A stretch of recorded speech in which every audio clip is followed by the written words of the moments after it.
Shalom, sejenak bersama Alkitab, Ibrani 13 ayat 1, peliharalah kasih persaudaraan.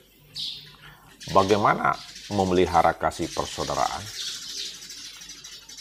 Banyak penulis Alkitab memberikan nasihat-nasihat tentang kasih persaudaraan ini. Salah satu komentator Alkitab yang menulis tentang bagaimana memelihara kasih persaudaraan. Dia menulis kepada orang-orang muda dalam buku The Youth Instructor, Juni 22, 1893. Penulis ini adalah Ellen G. White. Dia berkata bahwa tidak ada anggota keluarga yang dapat mengurung dirinya di dalam dirinya sendiri. Kita tidak dapat mengurung diri kita dalam diri kita sendiri. Kalau kita dipenuhi dengan kasih Kristus,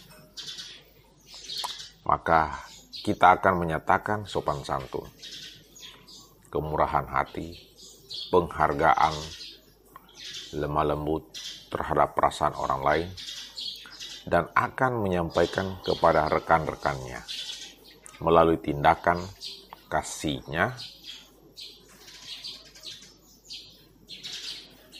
perasaan yang lemah lembut, dan bersyukur, dan bahagia.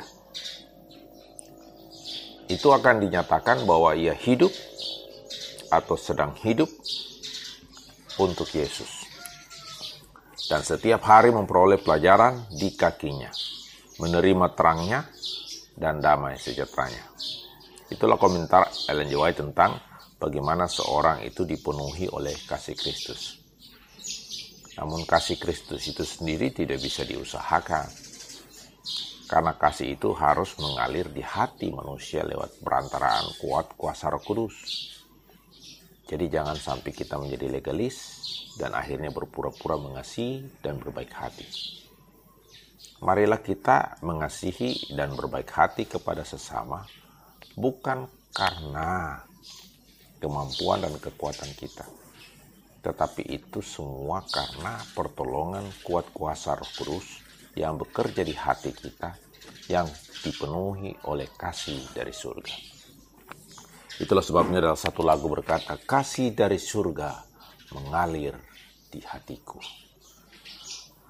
Kasih dari surga mengalir dan mengalir. Nah, ini adalah satu kasih yang benar-benar sumbernya adalah surga.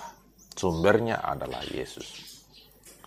Kasih yang mengalir sumbernya bukan dari Yesus Kristus akan menghasilkan kasih yang pura-pura atau disebut dengan kemunafikan. Itulah sebabnya hari ini dari segala perkara yang diusahakan, disayangi, dan dipertumbuhkan, tidak ada satupun begitu bernilai sebagai hati yang suci dalam pemandangan Allah. Suatu kelakuan diliputi dengan pengucapan syukur dan damai sejahtera. Dan Ellen G. White lebih lanjut dalam buku Adventist Home 426 dia berkata, kalau keharmonisan, kebenaran ilahi dan kasih ada di dalam hati, itu akan bercahaya di dalam perkataan dan perbuatan. Dan roh kedermawanan yang tulen mesti berdiam di dalam hati. Dan kasih membagikan kepada pemiliknya anugerah kepantasan dan keelokan tingkah laku. Kasih menyinari wajah dan melembutkan suara. Dihaluskannya dan dipimpinnya ia ke dalam keharmonisan dengan Allah. Karena itu adalah suatu sifat sorga. Kiranya Tuhan Yesus memberkati kita untuk dimampukan mengasihi dan berbaik hati kepada sesama. Tuhan Yesus memberkati.